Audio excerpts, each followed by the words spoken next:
Thank you for being connected with Prayas Care Institute. I welcome you all to the very first lecture of physics on the topic kinematic. So without wasting any time, let's start our lecture. इस topic को पढ़ने से पहले आप लोगों के पास basic mathematics और vector की नॉलेज होनी चाहिए, ताकि आप इस टॉपिक को समझ पाएंगे अच्छे से, क्योंकि वेक्टर का बहुत यूज आने वाला है इस टॉपिक में। इसलिए अगर आपने नहीं पढ़ा है तो पहले आप वो पढ़िए, उसके बाद ये वीडियो आके देखिए। इस वीडियो में मैंने थ्योरीज के साथ साथ अच्छे एग्जाम्पल्स भी सॉल्व किए हैं। उन एग्जाम्पल्स के सॉल्यूशन देखने से पहले आप एक बार खुद से अटेम्प्ट करें जरूर, उसके बाद सॉल्यूशन और अच्छे से समझ में आएगा। तो ये चीज़ का ध्यान रखें। और ये वीडियो सभी तरह के बच्चों के लिए है, जो 11th में है, 12th में है या टारगेट कर रहे हैं, और बोर्ड्स के लिए, 11th के बोर्ड्स के लिए। इसमें सब चीज़ कवर है। अच्छे अच्छे कॉम्पिटेटिव एग्जाम्स में जो क्वेश्चन आया वो भी मैं इसमें सॉल्व कराया हूँ, जो कि बहुत हेल्पफुल होने वाला है। तो आइए स्टार्ट करते हैं इंट्रोडक्शन से। इंट्रोडक्शन, काइनेमेटिक्स का डेफिनेशन क्या है? It is basically the branch of mechanics concern with the motion of object without considering the forces. कोई भी ऑब्जेक्ट मूव करती है किसी भी वेलोसिटी से, एक्सेलरेशन से, कुछ भी डिस्प्लेसमेंट हुआ मान लीजिए, ये वेलोसिटी, एक्सेलरेशन, डिस्प्लेसमेंट, ये सब पता करते हैं हम लोग काइनेमेटिक्स के अंदर। ये सब किन कारणों से हुआ उसका पता नहीं करते हम लोग, वो हम लोग न्यूटन लॉज ऑफ मोशन में, डायनेमिक्स में पढ़ते हैं। तो काइनेमेटिक्स का बेसिकली यही यूज है कि हम लोग मोशन को डिफाइन करते हैं कि मोशन कितने वेलोसिटी से हो रही है, कितने, क्या एक्सेलरेशन है, क्या डिस्प्लेसमेंट है, ये सब। मैकेनिक्स क्या है? मैकेनिक्स तो आप लोग जानते ही हैं, जैसे मैकेनिक्स ब्रांच है फिजिक्स का, which is concern with the dynamics, force and the concept and force and the corresponding motion. ठीक है, यहाँ तक इसके इंट्रोडक्शन में तो कोई दिक्कत होगी नहीं, जनरल सी चीज़ है। अगर कहीं पूछा जाए काइनेमेटिक्स का डेफिनेशन तो आप ये बोल दोगे इनफ है। अब मैं बताना चाहूँगा कि क्या क्या टॉपिक मैं कवर किया हूँ इस चैप्टर के अंदर। तो एक बार हम लोग एक ओवरव्यू ले लेते हैं उसका। सबसे पहले हम लोग जानेंगे फ्रेम ऑफ रेफरेंस क्या है, ठीक। उसके बाद इंपॉर्टेंट काइनेमेटिकल क्वांटिटी जैसे पोजीशन, डिस्प्लेसमेंट, वेलोसिटी, एक्सेलरेशन, ये सब जो टर्म्स हैं इसे बेसिकली एक ऑब्जेक्ट के मोशन को डिफाइन करती है।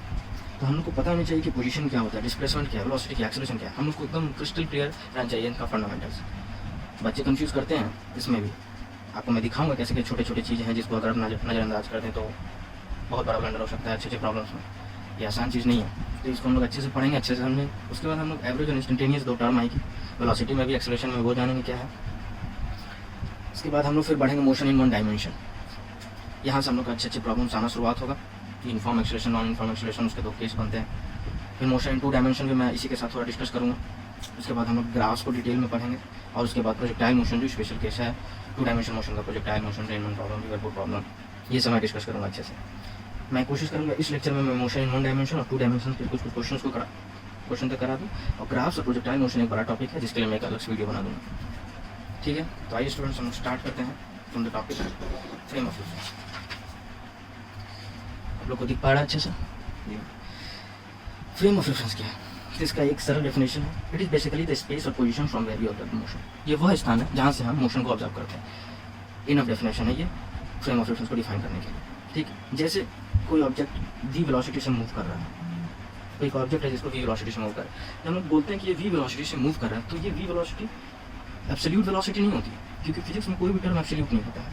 हर चीज़ किसी न किसी के रिलेटिव होता है। आप लोग जो मास डिफाइन करते हो ना, मास 1 kg मास, फिर टाइम 1 सेकेंड, ये सब फंडामेंटल चीज़ भी रिलेटिव ही है। ये सब भी एब्सोल्यूट नहीं। आप लोग गूगल कर सकते हैं कि 1 kg मास किसके करस्पॉन्डिंग दिया गया है, 1 सेकेंड किसके करस्पॉन्डिंग दिया गया है, ये सब आप लोग को मिल जाएगा। तो ये जो वेलोसिटी वी हम बोलते हैं, ये बेसिकली हम लोग अंडरस्टूड होता है कि ग्राउंड के रिस्पेक्ट में बोलते हैं, क्योंकि ग्राउंड को हम लोग यूनिवर्सल फ्रेम ऑफ रेफरेंस मानते हैं। अगर बताया नहीं गया है क्वेश्चन में कि ये किसके रिलेटिव है वेलोसिटी, तो हम लोग ग्राउंड को मान लेते हैं फ्रेम ऑफ रेफरेंस। तो इसमें ये चीज़ छोटी मोटी चीज़ है कि आप लोग को पता होगी। ठीक, अब मान लीजिए कि ये वी वेलोसिटी चल रहा है और आप यहाँ पे खड़े हैं, जब आप ये वी1 वेलोसिटी मानते हैं, वी2 वेलोसिटी चल रहा है। जब आप भी वी2 वेलोसिटी से दौड़ रहे हैं और आपको कहा जाए कि आप देखिए इसको और बताइए कि ऑब्जेक्ट कितने वेलोसिटी से मूव कर रहा है, तो आप क्या देखोगे? क्या वी देखोगे, वी1 देखोगे? नहीं देखोगे। क्यों? क्योंकि आप भी वी2 वेलोसिटी से जा रहे हैं। तो जब ये बेसिकली रिलेटिव वेलोसिटी का कॉन्सेप्ट है, लेकिन इस फ्रेम ऑफ रेफरेंस में मैं इसको थोड़ा बता दे रहा हूँ कि आगे प्रॉब्लम में आपको प्रॉब्लम हो। वी2 वेलोसिटी से जब जा रहे हैं तो देखेंगे कि ये ब्लॉक वी1 वेलोसिटी से जा रहा है, नहीं। जब आप देखेंगे, ऑब्जर्व करेंगे, तो आपको जाएगा कि ये वी1 माइनस वी2 वेलोसिटी से जा रहा है, प्रोवाइडेड कि वी1 वेलोसिटी वी2 से ज़्यादा हो, यानी तो आपको आते दिखेगा, क्योंकि ये टर्म नेगेटिव हो जाएगी तो मतलब इधर आ रही है। ठीक है, ये कुछ नहीं है, सिंपल सी चीज़ है आपको फ्रेम ऑफ रेफरेंस समझाने के लिए कि कहाँ से हम देख रहे हैं उस पर बहुत चीज़ डिपेंड करता है। अब मैं बताऊंगा कि क्या क्या चीज़ फ्रेम ऑफ रेफरेंस पर डिपेंड करती है और क्या क्या चीज़ नहीं करती है, लेकिन आपको ये चीज़ क्लियर होना चाहिए कि फ्रेम ऑफ रेफरेंस का क्या पार्ट होता है किसी मोशन को ऑब्जर्व करने में। फ्रेम ऑफ रेफरेंस बेसिकली दो तरह के होते हैं, इनर्शियल और नॉन इनर्शियल। इन चीज़ों को हम लोग डिटेल में पढ़ेंगे न्यूटन लॉज ऑफ मोशन में, लेकिन मैं बस एक आइडिया देना चाहता हूँ क्या आप टर्म से वाकिफ हैं? एक्सेलरेशन जब भी जीरो होती है फ्रेम ऑफ रेफरेंस, जैसे कि यहाँ आप जी वेलोसिटी से जा रहे हो, आपके पास कोई एक्सेलरेशन नहीं है तो आप इनर्शियल फ्रेम हो। लेकिन यही अगर आप किसी एक्सेलरेशन से दौड़ रहे होते तो आप नॉन इनर्शियल फ्रेम हो। ठीक है, बस यही जानिए। Non inertial frame of reference कहते हैं उसमें जिसमें एक्सेलरेशन जीरो नहीं हो, और इनर्शियल फ्रेम ऑफ रेफरेंस उसको कहते हैं जिसमें एक्सेलरेशन जीरो हो। ठीक, अब आता है कि क्या क्या क्वांटिटीज डिपेंड करते हैं फ्रेम ऑफ रेफरेंस पे और क्या क्या क्वांटिटीज नहीं, do not depend on frame of reference. सोच के देखिए, कोई पार्टिकल कहाँ है, उसका पोजीशन क्या डिपेंड करता है फ्रेम ऑफ रेफरेंस पे? बिल्कुल करता है। आप उसके नज़दीक हो तो आपको ज़्यादा नज़दीक दिखेगा, कोई दूर से देखे उसको ज़्यादा दूर दिखेगा, तो पोजीशन डिपेंड करता है फ्रेम ऑफ रेफरेंस। वेलोसिटी, अभी आपने देखा होगा एग्जाम्पल में, पोजीशन, वेलोसिटी और वो टर्म्स हैं जो आके डिस्कस करूंगा तो मैं उसका आपको पता चल जाएगा खुद कि फ्रेम ऑफ रेफरेंस क्या डिपेंड करता है क्या नहीं करता। क्या नहीं करता है तो इंडिविजुअल फोर्स इस पर डिपेंड नहीं करता है। फिर डिस्प्लेसमेंट डिपेंड नहीं करता है, क्योंकि सोच के देखिए कोई एक ऑब्जेक्ट है, इस पर यहाँ पे 5 न्यूटन का फोर्स लगा है। आप कहीं भी हो, inertial frame, non inertial frame, कहीं भी किसी भी वेलोसिटी से जा रही है, फोर्स का मैग्नीट्यूड क्या घटेगा बढ़ेगा? नहीं ना। तो फोर्स, इंडिविजुअल फोर्सेस जो हैं वो फ्रेम ऑफ रेफरेंस पर डिपेंड नहीं करता। ठीक, ये क्लियर होनी चाहिए कि फ्रेम आपको दिख रहा है ना कि जैसे अब मान लीजिए वर्क डन पूछा जाएगा कि work done frame of reference पर डिपेंड करता है कि नहीं। वर्क डन का सिंपल डेफिनेशन आप लोग 10th में पढ़ के आए होंगे कि work done F/d is continuation. अब जबकि डिस्प्लेसमेंट हम लोग को पता है किसी चीज़ का, तो वर्क डन की डेफिनेशन F/ds होती है, ये आप लोगों ने 10th में पढ़ा होगा। तो देखिए डी डिस्प्लेसमेंट है, डिस्प्लेसमेंट क्या डिपेंड कर रहा है फ्रेम ऑफ रेफरेंस पे? हाँ कर नहीं कर रहा है, चलो हाँ बोल गलती से। डिस्प्लेसमेंट डिपेंड नहीं करता है फ्रेम ऑफ रेफरेंस। तो मैं जब डिस्प्लेसमेंट पढ़ाऊंगा तो वहाँ पे आप लोग को समझ में आ जाएगा कि क्यों नहीं करता है। तो वैसे ही वर्क डन में नहीं करेगा क्योंकि ये डिस्प्लेसमेंट पर डिपेंड करता है। अब काइनेटिक एनर्जी में है तो kinetic energy half m v square की और वेलोसिटी डिपेंड करती है फ्रेम ऑफ रेफरेंस पर, तो काइनेटिक एनर्जी भी फ्रेम ऑफ रेफरेंस पर डिपेंड करेगा। तो जैसे जैसे आप अदर काइनेमेटिकल क्वांटिटीज और फिजिकल टर्म से वाकिफ होंगे तो आप लोग को ये पता चलता जाएगा क्या फ्रेम ऑफ रेफरेंस पर डिपेंड करता है और क्या नहीं करता है। अगर कोई टर्म फ्रेम ऑफ रेफरेंस पर डिपेंड करती है तो उस टर्म से रिलेटेड या डिपेंडेंट जो टर्म होंगे वो भी डिपेंड करेंगे फ्रेम ऑफ रेफरेंस पे एंड वाइस वर्सा। ठीक है, यहाँ तक कोई दिक्कत नहीं समझना। फ्रेम ऑफ रेफरेंस का आपको पता चल गया कि जिस पोजीशन से हम लोग मोशन को ऑब्जर्व करते हैं वो होता है फ्रेम ऑफ रेफरेंस। हम लोग प्लेटफॉर्म पे खड़े होकर ट्रेन को जाते देखते हैं, ट्रेन की स्पीड गेस करते हैं कि 60 किलोमीटर पर आवर से चल रही होगी या 90 किलोमीटर पर आवर से चल रही होगी, तो basically with respect to platform होती है। मतलब फ्रेम ऑफ रेफरेंस क्या है? प्लेटफॉर्म है। ठीक है, आप अगर ट्रेन में ट्रैवल करते हो और अंदर रहते हो और बाहर की चीज़ों को देखते हो या कोई आते ट्रेन को देखते हो तो वो और गति से दिखती है आते हुए। ये सब बेसिकली क्यों हो रहा है? फ्रेम ऑफ रेफरेंस पर डिपेंड कर रहा है। बाहर बैठे आदमी को वो ट्रेन कम स्पीड से जाते दिखेगा, लेकिन आप अगर किसी और ट्रेन में जो अपोजिट डायरेक्शन में चल रहे हैं तो आपको ज़्यादा दिखेगा। ये सारा चीज़ का कॉन्सेप्ट रिलेटिव वेलोसिटी में पढ़ते हैं हम लोग, लेकिन ये सब फ्रेम ऑफ रेफरेंस से ही रिलेटेड है। तो फ्रेम ऑफ रेफरेंस का आइडिया आप लोग को मिल गया होगा कि फ्रेम ऑफ रेफरेंस क्या, इन मोटा मोटी बस इसको इतना ही समझिए कि जिस जगह से हम लोग मोशन को ऑब्जर्व करते हैं वो फ्रेम ऑफ रेफरेंस है। ठीक, अब आइए बढ़ते हैं नेक्स्ट टॉपिक पर। हम लोग का नेक्स्ट फ्रेम ऑफ रेफरेंस हो गया काइनेमेटिकल क्वांटिटीज में है position, displacement, velocity and acceleration. तो हम लोग सबको डिटेल में पढ़ेंगे और फिर उससे रिलेटेड न्यूमेरिकल प्रॉब्लम्स भी सॉल्व करेंगे। चलिए पोजीशन से स्टार्ट करते हैं।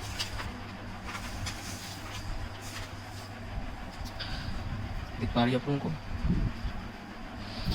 मैं डेफिनेशन लिख के रखा हूँ ताकि टाइम वेस्ट ना हो, तो जल्दी से मैं एक बार डेफिनेशन पढ़ देता हूँ आप लोगों की। पोजीशन क्या है?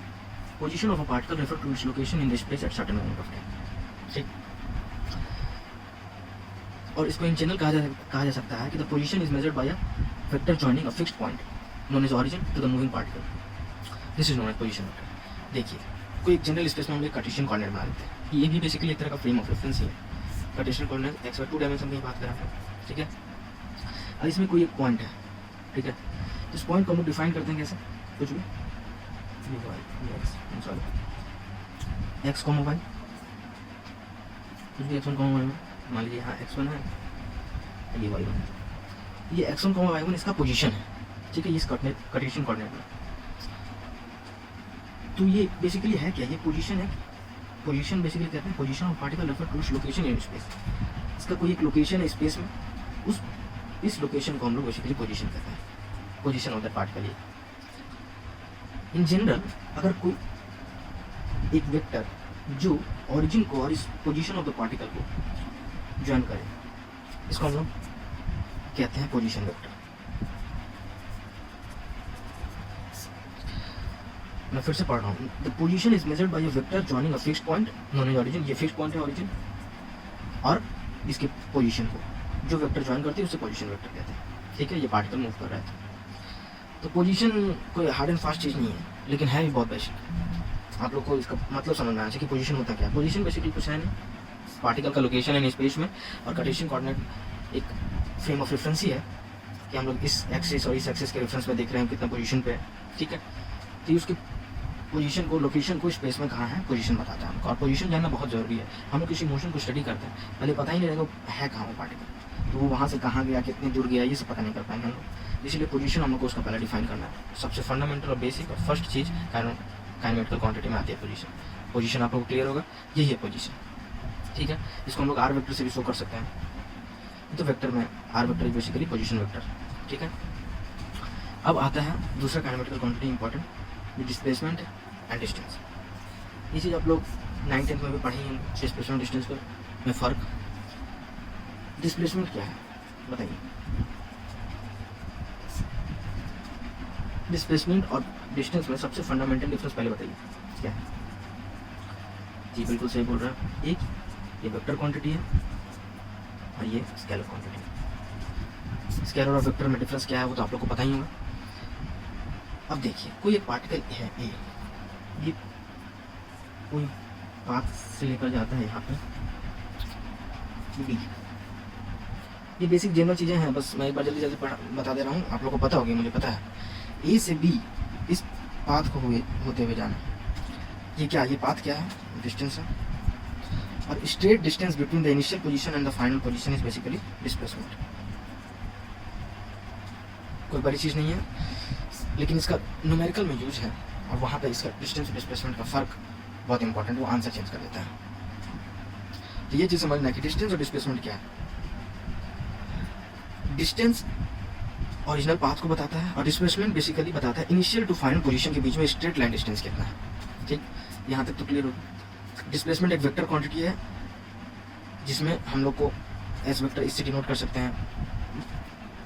डिनोशन तो किसी भी तरह से कर सकते हैं, उसका कोई वो नहीं है कि आप ऐसे वेक्टर से इसको एक्सिस से शो करें, लेकिन इन जनरल हम लोग शो करते हैं डिस्टेंस को एक्स से और डिस्प्लेसमेंट को एस से। ठीक है, यहाँ तक क्लियर है। अब देखिए, एक पार्टिकल सेमी सर्किल में ट्रेवल किया ए से बी पॉइंट, इसका डिस्टेंस और डिस्प्लेसमेंट कितना होगा। डिस्टेंस है आई आर और डिस्प्लेसमेंट बिल्कुल से डायमीटर के इक्वल 2r। ठीक, पॉइंट ऐसे बेसिक सी चीज़ है, इसमें दिक्कत तो होगी, होने की सवाल नहीं होती। अब हम लोग आइए देखते हैं। तो देखिए आप, जैसे कि कोई पार्टिकल है, एक पहले हम लोग डिफाइन कर लेते हैं एक्सिस, जो यहाँ ट्रैवल किया, यहाँ से यहाँ 5 मीटर, और फिर यहाँ से यहाँ रिटर्न हो गया 2 मीटर। ये 5 मीटर है, ये 2 मीटर है। ठीक है, दिख रहा है आप लोग को, और आप यहाँ से देख रहे हो। तो डिस्टेंस और डिस्प्लेसमेंट क्या हो जाएगा। डिस्प्लेसमेंट बेसिकली होता है इनिशियल और फाइनल पोजीशन के बीच में स्ट्रेट डिस्टेंस। इनिशियल पोजीशन तो यहाँ था, उसको मान लेते हैं 0 डिस्टेंस। अब यहाँ पहुँचा, तो ये डिस्टेंस बेसिकली क्या होगा, डिस्प्लेसमेंट 5 - 2 3। कोई दिक्कत है। और डिस्टेंस कितना हो गया, टोटल डिस्टेंस। तो ये 5 पहले ट्रेवल किया, फिर 2 इधर आया, तो टोटल डिस्टेंस 7। ये डिस्टेंस हो गया और ये डिस्प्लेसमेंट। ठीक है, आप लोगों को इसको समझने में दिक्कत नहीं हो रही होगी। अब देखिए, इसका हम लोग बात करते हैं कि इसकी डेफिनेशन की, डिस्प्लेसमेंट की डेफिनेशन क्या है। तो it is basically the vector joining the initial and final position of the particle बोलिए या बॉडी बोल लीजिए। ठीक है, इसकी डेफिनेशन मैंने नहीं लिखी थी, तो यहाँ लिखी है। डिस्प्लेसमेंट क्या है, it is basically the vector joining the initial and the final position of the particle. ठीक, जैसे कि कोई एक कोटेशन कोऑर्डिनेट में देखिए कि यहाँ पे है कोई पार्टिकल पॉइंट ए पे, अब वो ट्रैवल करके इस बात से यहाँ पे चला गया पॉइंट बी पे, तो इसका इनिशियल पोजीशन क्या रहा होगा, ये आर ए से हम उसको डिनोट कर सकते हैं, और फाइनल पोजीशन क्या है आर बी से, आर बी वेक्टर से दिखा सकते हैं। तो ये basically it is basically the vector joining the initial position and the final position, तो वो वेक्टर जो इनिशियल पोजीशन और फाइनल पोजीशन को जोड़ता है, ये इसको हम लोग कहते हैं डिस्प्लेसमेंट वेक्टर। तो एस वेक्टर यहाँ से ट्रायंगल ऑफ वेक्टर से हम लोग को क्या मिल गया, r b vector minus are a vector. इसको और हम लोग लिख सकते हैं दूसरे तरीके से, फाइनल और इनिशियल के में R final minus R initial. ठीक है, यहाँ तक समझने में कोई दिक्कत नहीं है। तो ये था डिस्प्लेसमेंट और डिस्टेंस के बीच में फ़र्क, एक वेक्टर क्वांटिटी है और एक स्केलर क्वांटिटी है। अब डिस्टेंस और डिस्प्लेसमेंट कब इक्वल होगा, सिंपल सी चीज़ है, डिस्टेंस डिस्प्लेसमेंट कब इक्वल होगा, जब स्ट्रेट लाइन मोशन हो, जब straight line motion in one direction, तब डिस्टेंस और डिस्प्लेसमेंट ऑब्वियसली इक्वल होगा। हाँ, कुछ चेंज ना करे डायरेक्शन, ये नहीं कि जाके फिर लौट रहा है, वहाँ पे डिस्प्लेसमेंट कम होगी डिस्टेंस। अगर मोशन स्ट्रेट लाइन में और एक ही डायरेक्शन में है तो डिस्टेंस और डिस्प्लेसमेंट इक्वल होगा।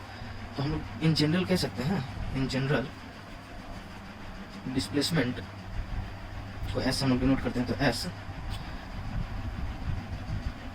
ये डिस्टेंस के लिए, डिस्टेंस इज ऑलवेज ग्रेटर और equal to mod of displacement, इसको एस से हम लोग कर सकते हैं। ये डिस्टेंस है और ये डिस्प्लेसमेंट है। मैंने मॉड यहाँ क्यों यूज किया आप सोचिए, क्योंकि डिस्प्लेसमेंट वेक्टर क्वांटिटी इसका साइन माइनस में होता है, लेकिन डिस्टेंस स्केलर क्वांटिटी इसको नेगेटिव में नहीं लिख सकते। जैसे फ्रेम ऑफ रेफरेंस आप कहीं भी ले, यहाँ पे आप मान लीजिए कि जी देख रहे हैं कि कोई पार्टिकल इधर 2 मीटर ट्रैवल किया, तो आप उसको वेक्टर फॉर्म में इसका डिस्प्लेसमेंट क्या बताइएगा कि -2i, ये उसका डिस्प्लेसमेंट है, ये पोजीशन है। ठीक है, final position initial minus final position, लेकिन आप उसको डिस्टेंस पूछा जाएगा तब उसको सिर्फ 2 मीटर बताएगा, इसको माइनस साइन के साथ नहीं बताएंगे हम लोग, क्योंकि डिस्टेंस एक स्केलर क्वांटिटी है, स्केलर क्वांटिटी के कोई साइन नहीं होते, वेक्टर क्वांटिटी का साइन पॉजिटिव नेगेटिव होता है। ठीक है, ये सब बहुत छोटी छोटी बातें हैं, फंडामेंटल से क्लियर होनी चाहिए और आप लोग को ये पता भी होगा, यहाँ तक मैं मानकर चलता हूँ। तो डिस्टेंस और डिस्प्लेसमेंट यहाँ क्लियर है। डिस्प्लेसमेंट का मैंने आप लोग को डेफिनेशन भी बता दिया, अगर एग्जाम्स में बोर्ड के एग्जाम्स में लिखना आता है तो। और डिस्टेंस का डेफिनेशन बेसिकली कुछ नहीं है, the length of the actual path, distance को आप लोग कह सकते हैं कि length of the actual path travel by the particle is called distance. लेकिन डिस्प्लेसमेंट में क्या कहेंगे, the vector joining the initial and the final position of the particle, और the straight distance between the initial and the final position of the particle is called displacement. Displacement और distance के बीच में क्या difference है, ये आप लोगों को पता चल गया। आइए अब हम बढ़ते हैं नेक्स्ट टॉपिक पे, नेक्स्ट काइनेमेटिकल क्वांटिटी जो हम लोग की थी, डिस्प्लेसमेंट और डिस्टेंस और वेलोसिटी। वेलोसिटी और एक्सेलरेशन ये बहुत इंपॉर्टेंट काइनेमेटिकल क्वांटिटी है, जिसमें बहुत कुछ वेरिएशंस भी आते हैं, और यहाँ से कैसे अच्छे अच्छे प्रॉब्लम्स बनते हैं वहाँ मैं बताऊँगा आप लोगों को। तो चलिए वेलोसिटी पढ़ते हैं हम लोग। वेलोसिटी, इसका भी डेफिनेशन मैं लिख कर रखा हूँ, देख सकते हैं। वेलोसिटी क्या है, जैसे इसके डेफिनेशन को पढ़ने से पहले समझिए कि कोई एक मूविंग पार्टिकल है या मूविंग ऑब्जेक्ट है, मूव कर रही है, ठीक है, वो पोजीशन चेंज कर रही है, तो हम लोग ये देख रहे हैं, लेकिन किस रेट से वो पोजीशन चेंज हो रहा है उसके मेजर को हम लोग वेलोसिटी कहते हैं। तो वेलोसिटी कुछ नहीं है, इसका डेफिनेशन ही वहीं से आता है एकदम फंडामेंटल से, rate at which position changes which time is called velocity. ठीक है, rate at which position changes which time is called velocity. कोई एक कंडीशन कॉल लीजिए, यहाँ पे पोजीशन आर ए है, यहाँ पे आर बी है, डेल्टा टाइम के बाद, ठीक है, यहाँ पे T1 या T2 ले लो, T2 माइनस T1 को मैंने डेल्टा टी से, तो ये R B minus are A by delta T is basically velocity, किस रेट से चेंज हो रहा है, ये इसको एवरेज वेलोसिटी कहते हैं, मैं आगे बताऊंगा। लेकिन किस रेट से वेलोसिटी, अगर ये आर ए माइनस आर बहुत नजदीक हो तो उसको हम लोग इन जनरल वेलोसिटी कहेंगे, जिसको हम लोग इंस्टेंटेनियस वेलोसिटी भी कहते हैं। वो मैं अभी एवरेज वेलोसिटी और इंस्टेंटेनियस वेलोसिटी क्या होती है वो मैं अच्छे डिटेल में बताऊंगा अभी, लेकिन इन जनरल यही समझो कि किस रेट से पोजीशन चेंज हो रहा है किसी भी ऑब्जेक्ट का या पार्टिकल का, उसको हम लोग वेलोसिटी कहते हैं। और उसी को और डेफिनेशन है rate of change of displacement, जाहिर सी बात है। वेलोसिटी भी एक वेक्टर क्वांटिटी है, ठीक है, वो डिस्प्लेसमेंट पर डिपेंड करती है, ना कि distance. Velocity is not the rate of change of distance, it is basically the rate of change of displacement, ये याद रखना। और ये बहुत इंपॉर्टेंट डेफिनेशन है इसकी वेलोसिटी की। So the rate of change in change of position factor, तीनों डेफिनेशन है सेम अगर ध्यान से देखा जाए तो। ये है rate at which position changes which time, position change को ही तो डिस्प्लेसमेंट कहते हैं, और चेंज ऑफ डिस्प्लेसमेंट है, डिस्प्लेसमेंट को चेंज इन पोजीशन वेक्टर भी कहते हैं। तो rate of change in position vector में यहाँ लिखना भूल गया तो माफ कीजिएगा, ठीक है। चेंज इन पोजीशन वेक्टर भी डिस्प्लेसमेंट है। फिजिक्स में होता क्या है, काइनेमेटिक्स है वो होता है आसान चैप्टर। तो अगर अच्छे न्यूमेरिकल प्रॉब्लम इसमें बनेंगे तो वो लैंग्वेज से खेलेगा, क्योंकि आपको लैंग्वेज से हम लोग को घबराना नहीं है। लैंग्वेज डिकोड कीजिए, 3 डेफिनेशन है, तीनों का सेम मतलब है। Rate at which position changes with time is called velocity, rate of change of displacement is called velocity, और rate of change in position vector इसको वेलोसिटी कहते हैं। Rate of change in position vector को displacement कहते हैं। ठीक है, यहाँ तक क्लियर होगी। वेलोसिटी का डेफिनेशन था। ये डेफिनेशंस बेसिकली आएंगे नहीं एग्जाम्स में, आप बोर्ड एग्जाम्स में आ सकते हैं तो आप लिख सकते हैं, इस तीनों में से कोई भी बिल्कुल गलत नहीं हो सकता। ठीक है, लेकिन न्यूमेरिकल प्रॉब्लम्स में इस डेफिनेशन, आसान डेफिनेशन को छोड़ के दूसरी डेफिनेशन में आपको वेलोसिटी की चर्चा कर दी, और वहाँ पर अगर आपको ये पता नहीं रहेगा तो आप पॉसिबिलिटी है कि आप कंफ्यूज हो जाओ। जैसे आपको कहीं दे देगा rate of change in position vector, तो थोड़ी देर के लिए आप रोकोगे। ठीक, तो आप ये क्लियर होनी चाहिए। अब देखिए, एक टर्म आता है वेलोसिटी के साथ स्पीड, और हम लोग in general speed he use करते हैं जनरल भाषा में। तो स्पीड और वेलोसिटी में बहुत इंपॉर्टेंट फर्क होता है, वो हम लोग अभी देखते हैं। स्पीड क्या है? Speed it is basically magnitude of velocity. ठीक है, स्पीड को मैग्नीट्यूड कहते हैं वेलोसिटी का। और फिर जैसे डिस्टेंस डिस्प्लेसमेंट होता है, उसी तरह से वेलोसिटी और स्पीड में फंडामेंटल डिफरेंस है कि वेलोसिटी एक वेक्टर क्वांटिटी और speed is a scalar quantity. ठीक है, इसका कोई डायरेक्शन नहीं होता है। और वेलोसिटी क्या है? हमारे पास वेक्टर क्वांटिटी। आप लोग को पहले से पता ही होगा, वेक्टर पढ़ेंगे तो क्या वेक्टर क्वांटिटी होती है और क्या स्केलर क्वांटिटी होती है। ठीक है, तो स्पीड एक वेक्टर स्केलर क्वांटिटी है, और इसको कहते हैं, इसको वेलोसिटी के मैग्नीट्यूड की इक्वल होता है ये ग्राफ। जैसे कहीं पे दिया हुआ 5 मीटर पर सेकेंड नॉर्थवर्ड, अगर वेलोसिटी दी हुई है नॉर्थवर्ड दे दिया हूँ, या इसको आप जे कैप से भी डिनोट कर सकते हैं। तो इसमें स्पीड क्या है? ये इसका मैग्नीट्यूड क्या है? 5 मीटर पर सेकेंड। तो स्पीड क्या है? 5 मीटर पर सेकेंड। ठीक है, स्पीड और वेलोसिटी में सबसे फंडामेंटल फर्क यही है कि एक स्केलर क्वांटिटी होता है, एक वेक्टर क्वांटिटी होता है। Speed is basically magnitude of velocity.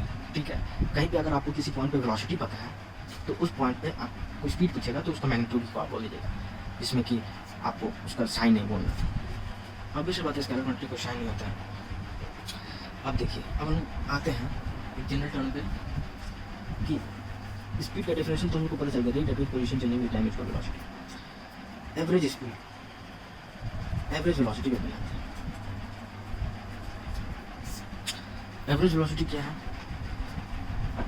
तो जो rate at which position change with time और rate of change of displacement. मान लीजिए कोई एक पार्टिकल ए है, ये कोई पॉइंट बी पर है, ये स्ट्रेट लाइन मान लीजिए, और ये डिस्प्लेसमेंट डेल्टा एस है, और ये डेल्टा टाइम टी में ट्रैवल किया।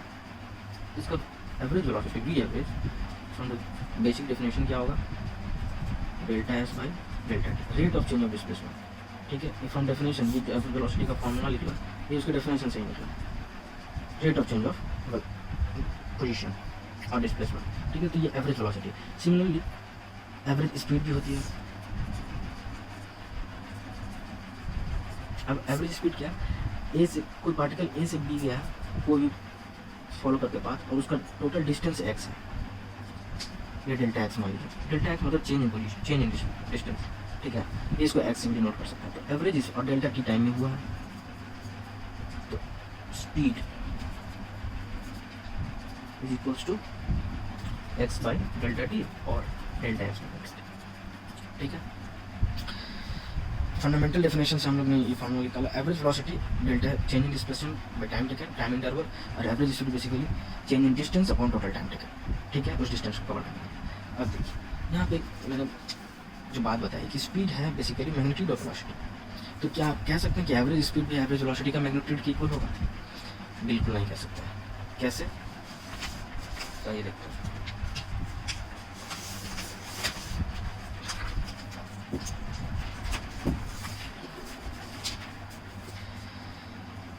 नोट में पहले पॉइंट को लिखिए, speed is magnitude of velocity but average speed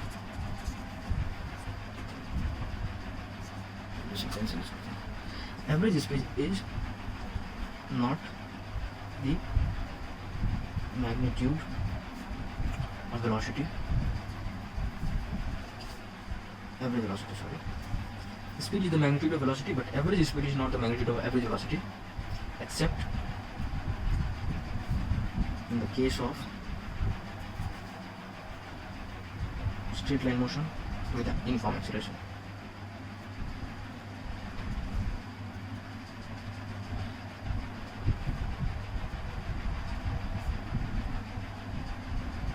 ठीक है, मैं इसका मतलब समझता हूँ, लेकिन नोट पॉइंट में इसको डालें। Speed is the magnitude of velocity, but average speed is not the magnitude of average velocity, accept in the case of straight line motion with uniform acceleration. जैसे कोई, इसका मतलब हम लोग पहले समझते हैं कि कोई एक पार्टिकल है ये कोई भी एक डिस्टेंस कवर करके यहाँ पे गया भी, और ये इसका डिस्प्लेसमेंट है जिसको हम लोग डेल्टा एस शो कर रहे हैं, और डेल्टा एक्स से हम लोग उसका डिस्टेंस शो कर रहे हैं। टाइम तो दोनों में सेम लगा।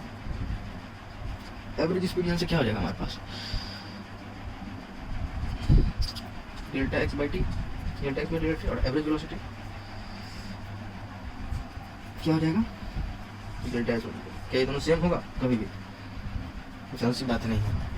तो ये बहुत इंपॉर्टेंट असर्शन रीजन टाइप में आ सकता है क्वेश्चन कि स्पीड को मैग्नीट्यूड कहते हैं वेलोसिटी का, लेकिन average speed is not the magnitude of average velocity accept in the case of straight line motion with uniform acceleration. अब लेकिन कहा जाए कि यहाँ से पॉइंट ए से पॉइंट बी में अगर स्ट्रेट लाइन मोशन हुआ, ठीक, उस केस में delta X equal to delta S होगा कि नहीं होगा? Delta X equal to delta S होगा।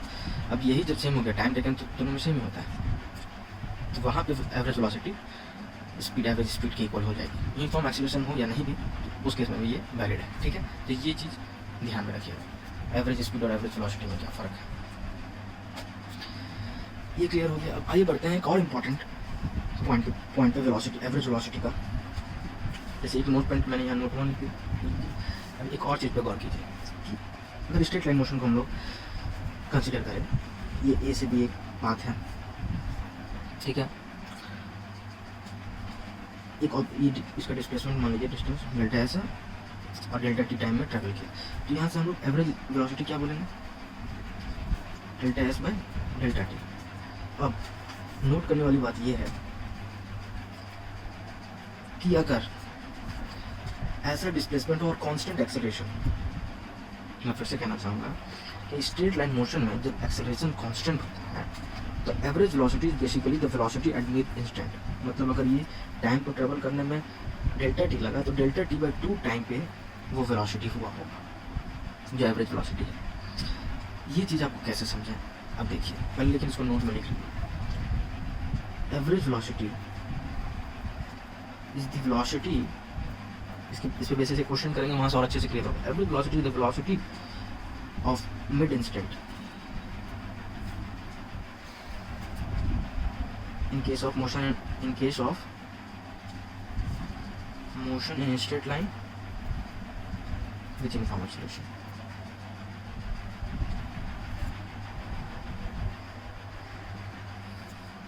अब बोलोगे कि जहाँ पे एक्सेलरेशन नहीं हुआ, वेलोसिटी कांस्टेंट है, मतलब तो एवरेज उसका वही हो जाएगा जो वेलोसिटी है। ठीक है, तो इसमें कुछ सोचने वाली बात नहीं है। जब एक्सेलरेशन जीरो होगा, तीन केस हो सकता है, एक्सेलरेशन जीरो, एक्सेलरेशन कांस्टेंट और एक्सेलरेशन वेरिएबल। तो एक्सेलरेशन जीरो केस में तो नॉर्मल सी बात है, वेलोसिटी चेंज ही नहीं होगी, तो एवरेज उसका वही हो जाएगा जो वेलोसिटी है। जब एक्सेलरेशन कांस्टेंट है तो उस केस में average velocity is basically the velocity at mid instant in case of motion in straight line with uniform acceleration. ठीक है, ये चीज़ को कैसे आप समझें, जब एक्सेलरेशन, ये एक्सेलरेशन टर्म पढ़ेंगे तो वहाँ से हम लोग और अच्छे से समझ आएगा। तो ये अभी नोट करो, आगे एक प्रॉब्लम कराएंगे वहाँ हम इसको समझाएंगे कि ये कैसे होता है। ये नोट पॉइंट आप नोट कर लीजिए कि average velocity the velocity at mid instant in case of motion in straight line with uniform acceleration. ठीक है, अब हम लोग आइए बढ़ते हैं आगे। एवरेज स्पीड के बारे में तो हमने बात कर ली इतनी सारी। वेलोसिटी में हम लोग वेलोसिटी का डेफिनेशन देखा, स्पीड क्या होती है वो देखा, एवरेज वेलोसिटी क्या होती है वो देखा, एवरेज स्पीड क्या होती है वो देखा, और एवरेज वेलोसिटी एवरेज स्पीड में क्या सिमिलरिटी है, क्या डिसिमिलरिटी है वो देखा।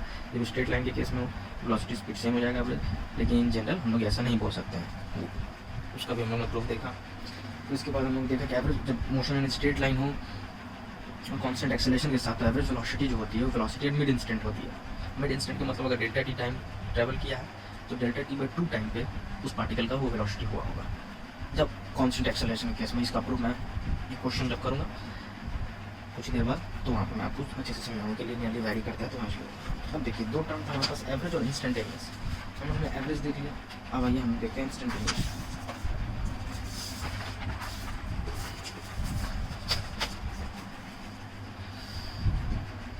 इंस्टेंटेनियस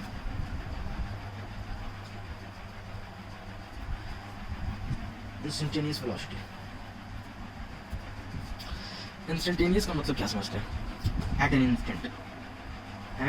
इंस्टेंट मतलब कि जो टाइम गैप है delta T tending to zero है, उसी को हम लोग कहेंगे इंस्टेंट। किसी एक पल तो चेंज इन टाइम बहुत इन्फाइनेटसिमली स्मॉल, उसको हम लोग ऐसे भी नोट कर सकते हैं delta T equal to zero. इसको समझने के लिए पहले आप एक इंस्टेंस देखिए कि कोई एक कार है जो 100 किलोमीटर ट्रैवल किया, ठीक है, और वो ट्रैवल किया 2 घंटे में, डेल्टा टी टाइम दिया है 2 आवर, ठीक है। एक कार है 100 किलोमीटर ट्रैवल किया है ए से बी 2 आवर, तो आप उसका एवरेज वेलोसिटी क्या बोल सकते हो? बाय डेफिनेशन हमको पता है डिस्प्लेसमेंट इसका 100 किलोमीटर हुआ है बाय टोटल टाइम, ठीक है, 50 किलोमीटर पर आवर बोल सकते हैं, ठीक है। तो क्या हम लोग एवरेज वेलोसिटी से ये बोल सकते हैं कि पार्टिकल का वेलोसिटी 50 किलोमीटर पर आवर ही हुआ होगा हर जगह? बिल्कुल नहीं बोल सकते हैं। पार्टिकल जब पॉइंट पी क्रॉस किया होगा तो क्या आप बोल सकते हैं कि यहाँ पे भी 50 किलोमीटर पर आवर होगा? नहीं, वो ऐसा तो हो सकता है कार को एक्सेलरेट स्पीड घटाया बढ़ाया, इस तरह से करके वो 2 घंटे लिया और 100 किलोमीटर ट्रैवल कर लिया। तो लेकिन आपसे कोई सवाल पूछते कि पी पॉइंट पे क्या वेलोसिटी हुई, तो ये पी पॉइंट पे जो वेलोसिटी होगी उसको हम लोग इंस्टेंटेनियस वेलोसिटी कहेंगे। और वो इंस्टेंटेनियस वेलोसिटी निकलती कैसे है वो अभी हम लोग देखते हैं, लेकिन आपको ये क्लियर होना चाहिए कि एवरेज वेलोसिटी से हम लोग ये नहीं बता सकते हैं कि किसी एक इंस्टेंट पे क्या वेलोसिटी है। ये बस एक हम लोग एवरेज वेलोसिटी निकालें इस डेफिनेशन से कि delta total displacement by total time, ठीक है। ये एक केस पॉसिबल हो सकता है, लेकिन देयर आर मेनी केसेस। ऐसा भी हो सकता है, बिल्कुल नहीं है कि नहीं हो सकता कि स्पीड को कॉन्स्टेंट पे 50 किलोमीटर पर आवर मेंटेन रखे तो उससे भी पहुंच जाएगा, लेकिन ऐसा तो हुआ नहीं होगा। बीच में ट्रैफिक आई होगी, रोड ब्लॉक्स आए होंगे, स्पीड घटेगी बढ़ेगी, ठीक है। तो हम लोग को कहीं एक पॉइंट पी का वेलोसिटी निकालना है, तो उसको हम लोग इंस्टेंटेनियस वेलोसिटी कहते हैं। ये एवरेज वेलोसिटी अब इंस्टेंटेनियस वेलोसिटी का डेफिनेशन बेसिकली एवरेज वेलोसिटी से आता है। जैसे हम लोग कंसिडर करते हैं इसी बात को,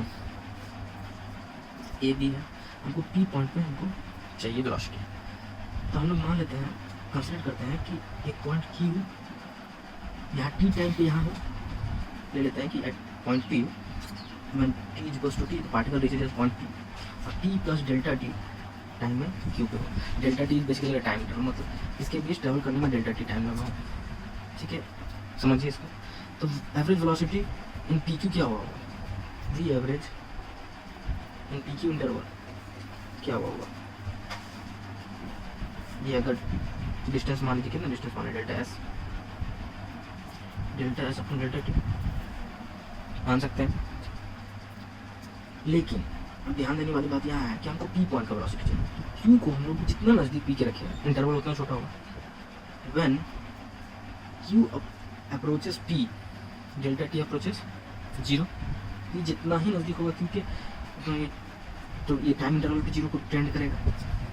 तो पी अगर मान लीजिए एक पॉइंट पे क्यू पे आ गया तो वो बेसिकली हम लोग वेलोसिटी, एवरेज वेलोसिटी इन इंटरवल पी को वेलोसिटी एट पी भी बोल सकते हैं, ठीक है ना। इनफाइनेटसिमल वेलोसिटी, इंस्टेंटेनियस वेलोसिटी भी बेसिकली टाइम इंटरवल एवरेज ही वेलोसिटी है, लेकिन वो एवरेज वेलोसिटी एक इनफाइनेटसिमल इंटरवल के लिए आया है, मतलब बहुत छोटा इंटरवल। तो पी और पी प्लस डेल्टा कुछ डी, तो हम लोग उसको पी ही पॉइंट कंसिडर करेंगे, ठीक है। इन जनरल इसका डेफिनेशन वही से है, इंस्टेंटेनियस वेलोसिटी भी एक तरह का एवरेज वेलोसिटी, लेकिन बहुत छोटे टाइम इंटरवल के लिए। इसको हम लोग ऐसे लिखते हैं कि instantaneous velocity at P, instantaneous को एनएसटी से मैं सोच रहा हूँ, instantaneous velocity at P basically v instant delta S upon delta T, limit में लिखते हैं 10 to 0। जब डेल्टा टी 10 to 0 होगा तो कन्वर्सली क्यू पी को रीच करेगा। अब इसी को हम लोग क्या लिखते हैं, D S upon D T.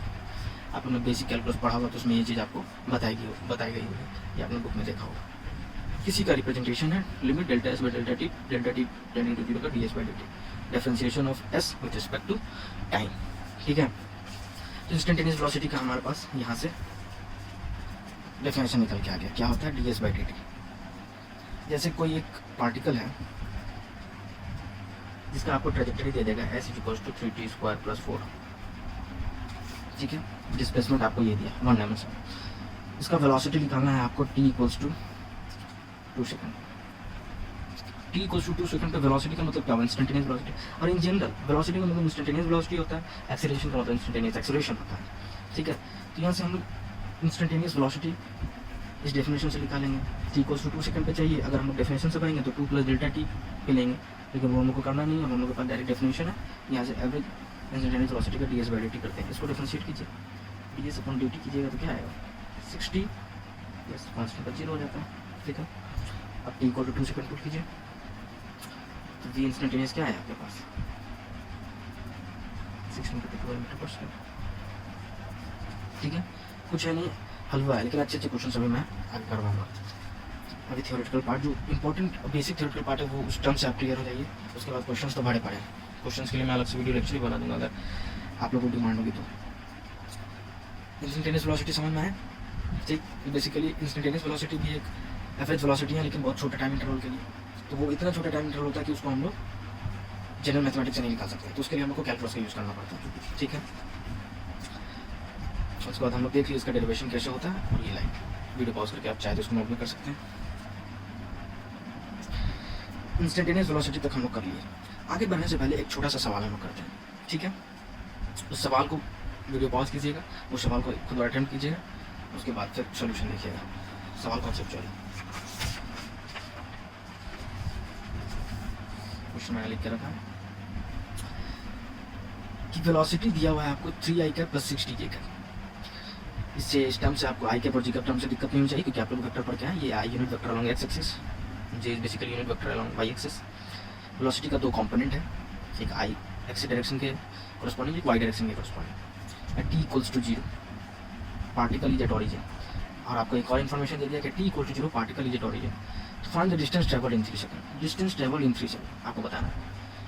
Velocity दिया हुआ है, टाइम दिया हुआ है। वीडियो पॉज कीजिए और आप इसको करने की कोशिश कीजिए। चलिए हम लोग इसके सॉल्यूशन को देखते हैं। आई होप आप लोगों ने इसे कर लिया होगा, कोई बड़ी चीज़ नहीं है, लेकिन एक छोटे से कॉन्सेप्ट है, उसको हम लोग देखेंगे। हम लोग जानते हैं velocity equals to ds by dt आती है, इसमें कोई दिक्कत नहीं। और वेलोसिटी ds बाई dt, और लेकिन ये s क्या है, s इज बेसिकली डिस्प्लेसमेंट, ठीक है। जब हम लोग इसको सॉल्व करेंगे, वेलोसिटी आप लोग को ये पता होना चाहिए कि 2 डायमेंशन में ये मोशन हो रही है, एक्स और वाई डायरेक्शन में वेलोसिटी है, तो दोनों डायरेक्शन में मोशन तो होगी ही। तो हम लोग दोनों को अलग अलग डायरेक्शन लेके अलग अलग कैलकुलेशन कर सकते हैं, और एक्स डायरेक्शन वाई डायरेक्शन में इंडिपेंडेंटली हम लोग वेलोसिटी या डिस्प्लेसमेंट निकाल सकते हैं, ठीक है। हम लोग को बताना है कि डिस्टेंस ट्रेवलिंग 3 सेकंड कितना है। तो अगर आप ये v को ds बाई dt से लगाएं और डिस्प्लेसमेंट ds वेक्टर को लिख दिया आप 3 dt का इंटीग्रेशन आई कैप प्लस 6d dt का इंटीग्रेशन j कैप, अगर आप लोगों ने इस तरह से किया होगा और फिर time equals to 3 second put कर दिया होगा, तो उससे जो आएगा रिजल्ट, वो रिजल्ट गलत होगा, वो रिजल्ट डिस्प्लेसमेंट है। हम लोग फिर से डेफिनेशन में जाते हैं। जब डिस्प्लेसमेंट बाई टाइम हम ds बाई dt वो वेलोसिटी देती है। स्पीड के लिए क्या होता है dx by dt। Distance travel dx by dt basically speed, instantaneous speed इसको कहते हैं, ठीक है। Displacement, rate of change of displacement is velocity and rate of change of distance is speed. तो ये बेसिक फंडामेंटल डेफिनेशन था velocity और speed का। यहीं से सवाल सॉल्व हो गया। अब आपको स्पीड इसका वेलोसिटी पता है तो स्पीड निकाल सकते हैं। मैग्नीट्यूड बेसिकली होता है, speed is basically the magnitude of velocity. एक और डेफिनेशन जो हम लोगों ने किया, तो स्पीड क्या हो जाएगा √9 3 का स्क्वायर प्लस 60 का स्क्वायर, तो √9 प्लस 36d स्क्वायर। अब dx इक्वल्स dx का इंटीग्रेशन कीजिए, √9 plus 36d square dot dt। t equals to 0 से t इक्वल्स टू 3 सेकंड, और t equals to 0 particle is at origin दे दिया है, तो x इक्वल टू 0 से x। तो वहाँ से आपको ये क्वेश्चन सॉल्व कीजिएगा, यहाँ से आपको मिल जाएगा। ये आप खुद कीजिए कैलकुलेशन पार्ट, वीडियो पॉज करके। एवरेज वेलोसिटी एवरेज स्पीड का कॉन्सेप्ट तो क्लियर हो गया। आप इस पे क्वेश्चन आप लोग और कीजिएगा, मैं कराऊंगा। अब बढ़ते हैं दूसरे टर्म की ओर, इंस्टेंटेनियस भी हम लोगों ने कर लिया। एक्सेलरेशन, हम सॉरी, दूसरा काइनेमेटिकल क्वांटिटी जो हम लोग पढ़ने वाले हैं वो है एक्सेलरेशन। एक्सेलरेशन क्या चीज होती है?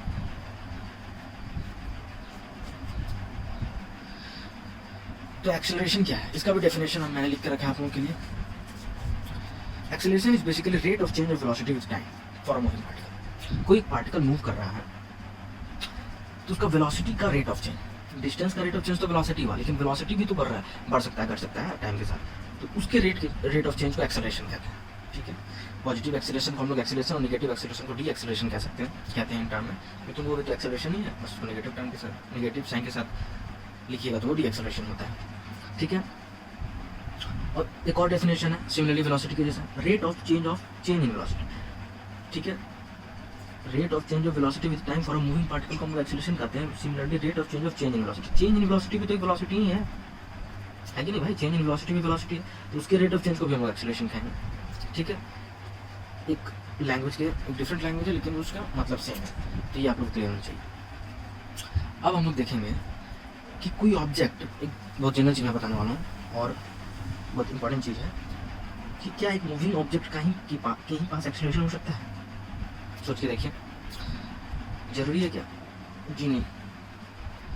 एक सिंपल सा केस समझिए, कोई एक बॉल को हम लोग जब ऊपर फेंकते हैं हवा में, तो कुछ हाइट उठने के बाद वो वापस गिरती है, और मैक्सिमम हाइट जब वो रीच करती है तो एक मोमेंट के लिए वहाँ पे बॉल रुकती है। तो क्या इस मोमेंट पे उस बॉडी का एक्सेलरेशन जीरो होता है? जी नहीं, बिल्कुल नहीं। उस बॉडी पे, उस बॉल पे हमेशा ग्रेविटेशनल फोर्स लगते रहता है और उसका एक एक्सेलरेशन जी नीचे रहता है। टेंस में पढ़ा होगा आपने। तो वो एक इंस्टेंट के लिए रुका भी है लेकिन उसमें एक्सेलरेशन है। ठीक है, तो इससे ये साबित होता है और इससे ये हम लोग पता करते हैं कि जरूरी नहीं है कि किसी बॉडी में मोशन हो या वो बॉडी मूव कर रहा हो तभी उसके पास एक्सेलरेशन है। वो बॉडी मोमेंट के लिए रुक भी जाए, उस मोमेंट पे भी उसके एक्सेलरेशन होती है, उसमें एक्सेलरेशन होती है। एक्सेलरेशन का ये डेफिनेशन वेलोसिटी के जैसा ही है, जैसे डिस्टेंस के लिए हम लोग ने रिलेट किया था वेलोसिटी को, वैसे ही एक्सेलरेशन को हम लोग डिस्टेंस वेलोसिटी से रिलेट करेंगे। Rate of change of velocity, इसमें भी दो टर्म आ जाती है। यहाँ आपने ये समझ लिया कि जब जरूरी नहीं है कि मोशन ही हो तभी वेलोसिटी हो। कोई ऑब्जेक्ट वेलोसिटी मान लीजिए जीरो भी हो सकता है, लेकिन उसका rate of change D V by D T, इसको तो हम लोग एक्सेलरेशन बोलते हैं, ये मैं आगे बताऊंगा, लेकिन आपको यहाँ पे समझाने के लिए बता रहा हूँ कि v इक्वल्स टू जीरो हो लेकिन D V by D T equals to zero ऐसा जरूरी नहीं है। ठीक है, रेट उसमें कुछ चेंज टाइम के साथ चेंज हो रहा हो तो इसी को एक्सेलरेशन बोलते हैं। तो वही उस टाइम होता है, मोमेंट के लिए स्टॉप होता है लेकिन एक्सेलरेशन लगते रहती है। तो कहीं पे एक्सेलरेशन डिक्शन में आ गया तब particle is in rest, particle is at rest at equal to something, then acceleration is always zero. तो इसको आप रॉन्ग कहिएगा। और देखिए एवरेज एक्सेलरेशन क्या होता है।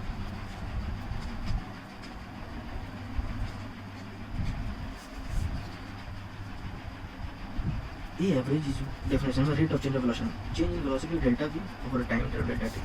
पार्टिकल ए से यहाँ b मूव किया, टाइम इंटरवल डेल्टा t है, और उसका वेलोसिटी यहाँ पे कुछ था v1 था, यहाँ वेलोसिटी v2 हो गया, और v2 माइनस v1 को हम लोग डेल्टा v से नोट करें। ठीक है, तो ये delta v by delta t average acceleration हुआ।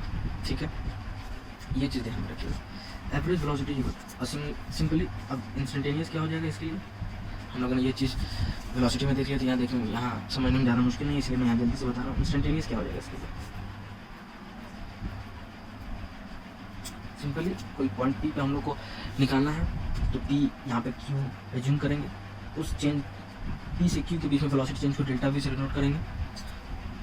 ये टी टाइम पे, ये T plus delta T time पे, तो वैसे ही डेल्टा वी, जैसे कि हम लोग उसके लिए कहते हैं स्पीड के लिए, वैसे ही वेलोसिटी के लिए, एक्सेलरेशन के लिए करेंगे, वेलोसिटी के लिए जैसे कि हम सॉरी। ये इंस्टेंटेनियस का हमारे पास ये आ गया, limit delta T tending to zero, delta V upon delta T, इसी को D V upon D T कहते हैं बाय डेफिनेशन। ये कैलकुलस का डेफिनेशन है। ठीक है, यहाँ पे हमारे पास ये पता चल गया कि एवरेज वेलोसिटी, एवरेज एक्सेलरेशन और एवरेज इंस्टेंटेनियस, एवरेज एक्सेलरेशन और इंस्टेंटेनियस एक्सेलरेशन क्या होती है और उसकी वैल्यू क्या है। ठीक है, यहाँ तक क्लियर है, किसी को कोई दिक्कत नहीं होनी चाहिए यहाँ तक। एक्सेलरेशन भी एक स्केलर वेक्टर क्वांटिटी है।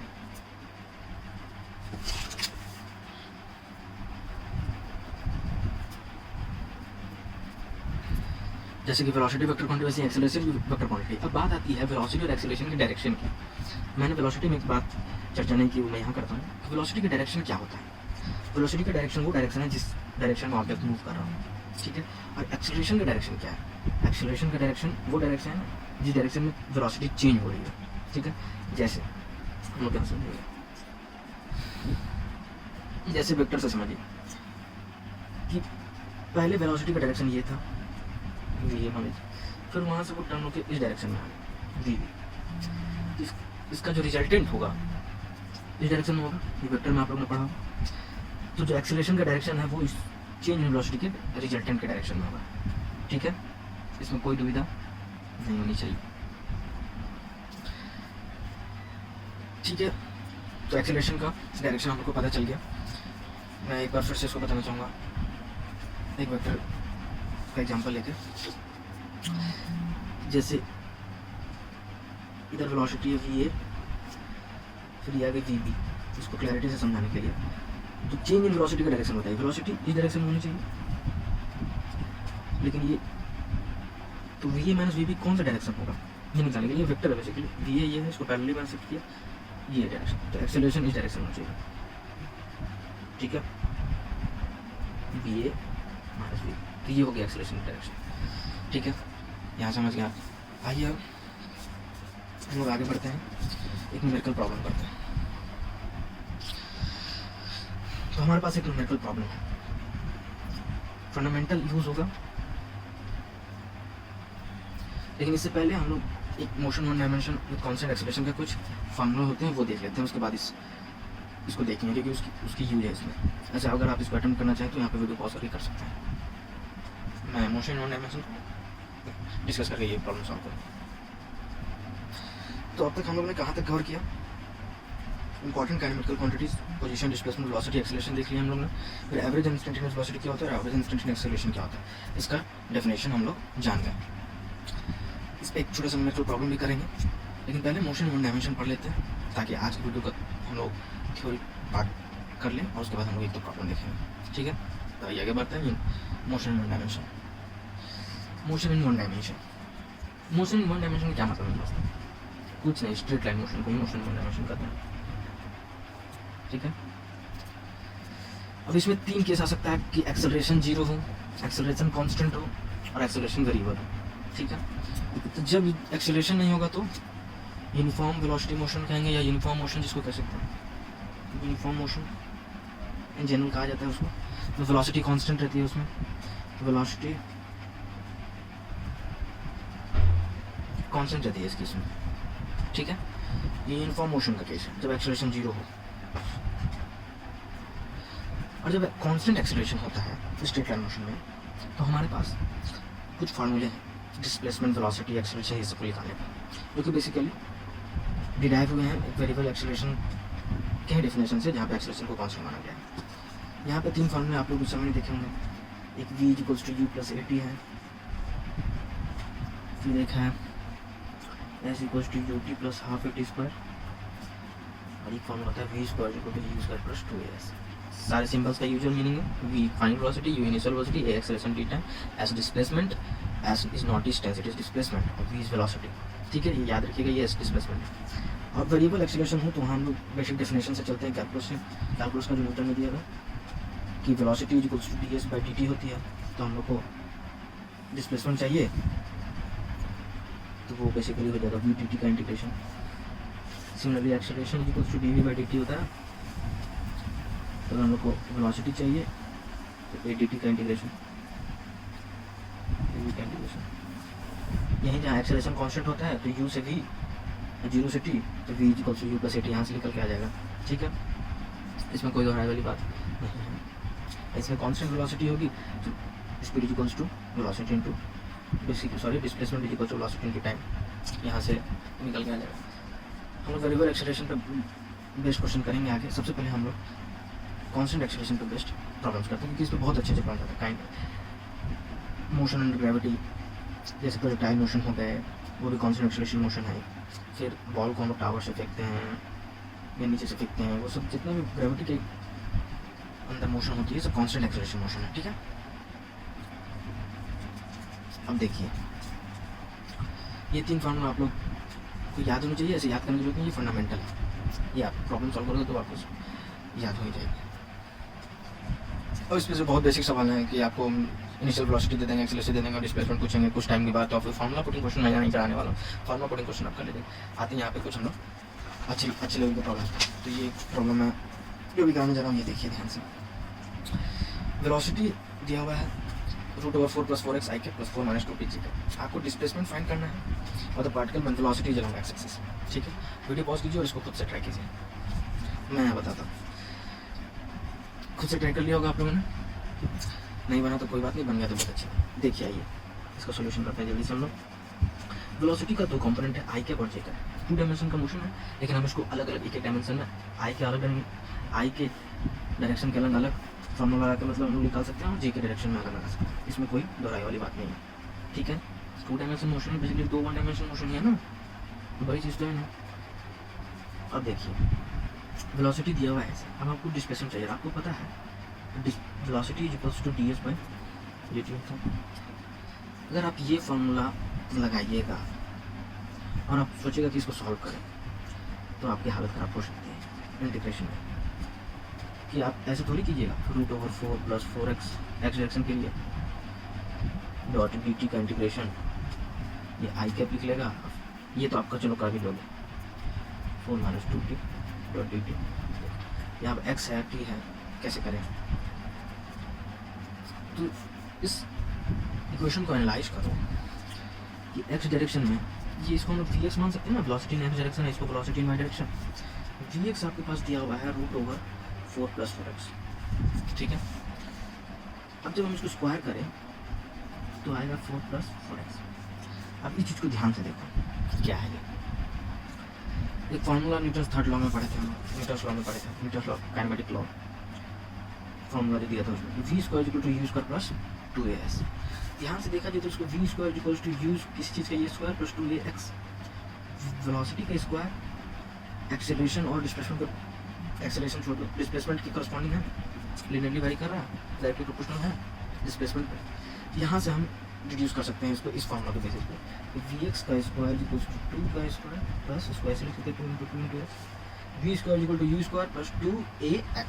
या 2ax या s लिखो, x डिस्प्लेसमेंट में, डिस्टेंस में डिस्प्लेसमेंट दिया। यहाँ से हमको पता चल गया a = 2 है, u = 2 है मीटर/सेकंड। ठीक है, अब आपको पता है एक्सीलरेशन u, तो आप x डायरेक्शन में डिस्प्लेसमेंट भी निकाल दोगे। हम कांस्टेंट एक्सीलरेशन मोशन है ये पता चल गया और इनिशियल वेलोसिटी पता चल गया, ऐसे निकाल दोगे इस फॉर्मूला से ut + ½ at², ut + ½ at², sorry मुझे लगा दिखा। ठीक है, अब y डायरेक्शन में vy = 4 - 2t। इसको भी आप जब ऑब्जर्व कीजिएगा तो देखिएगा कि ये इसके v = u + at इस फॉर्म में लिखा जा सकता है, जिसमें कि u = 4 है और a = -2 है।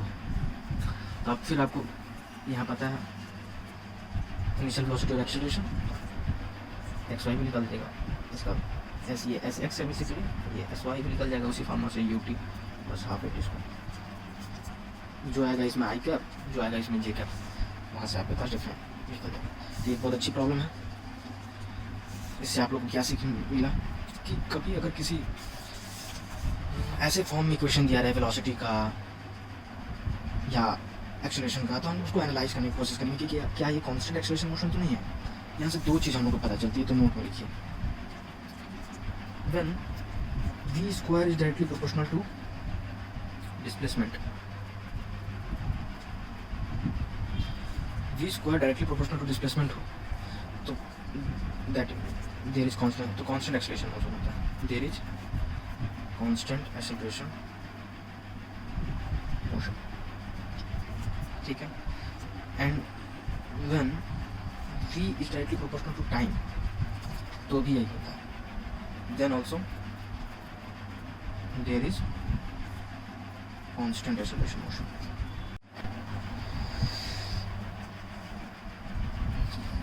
ये प्रॉब्लम हमारे पास है। A car is running on a straight road with uniform acceleration, ठीक, and it is observed that car crosses 2 successive displacement of magnitude 20 meter in 20 seconds and 4 seconds respectively. Find the acceleration of the car. Try कीजिए इसको, video pause करके फिर बताता हूँ। चलिए आप लोग ट्राई कर लिया तो क्वेश्चन को पहले अच्छे से पढ़िए। हमारे पास यहाँ पता है कि यूनिफॉर्म एक्सेलरेशन मोशन है, कांस्टेंट एक्सेलरेशन मोशन, और it is observe that car process to successive displacement of magnitude 20 metre, मतलब यहाँ से यहाँ 20 मीटर है, सक्सेसिव डिस्टेंस है 20 मीटर। इतना टाइम इसको ट्रैवल करने में उसको लगा 2 सेकेंड, और फिर ABC मान लीजिए, और यहाँ से यहाँ ट्रैवल करने में इसको लगा 4 सेकेंड। ठीक, हमको एक्सेलरेशन बताना है। एक तो हम दो अप्रोचेस का, एक अप्रोच तो वही S equals to ut plus half at square वाले फॉर्मूला से। पहले हम लोग इनिशियल वेलोसिटी पहले इसके लिए देखेंगे, ए से बी पाथ के लिए, और ए बी पाथ के लिए देखा जाए तो एस हम जब 20 पुट करेंगे equals to you into time 2 second plus half A into time हमको पता है 4। एक यू और ए के बीच में एक इक्वेशन है, दूसरा पूरा का होल ले लेते हैं हम लोग। टोटल डिस्टेंस है 40, एस इक्वल्स टू ut, यहाँ पे तो इनिशियल यू ही होगा, into time total 6 second plus half ए इंटू 36। 2 इक्वेशन में 2 वेरिएबल, यहाँ से सॉल्व हो जाएगा। लेकिन मैं आपको जो चीज़ सिखाना चाहता हूँ कुछ और है। बेसिक डेफिनेशन एवरेज वेलोसिटी का क्या था? एवरेज वेलोसिटी क्या था?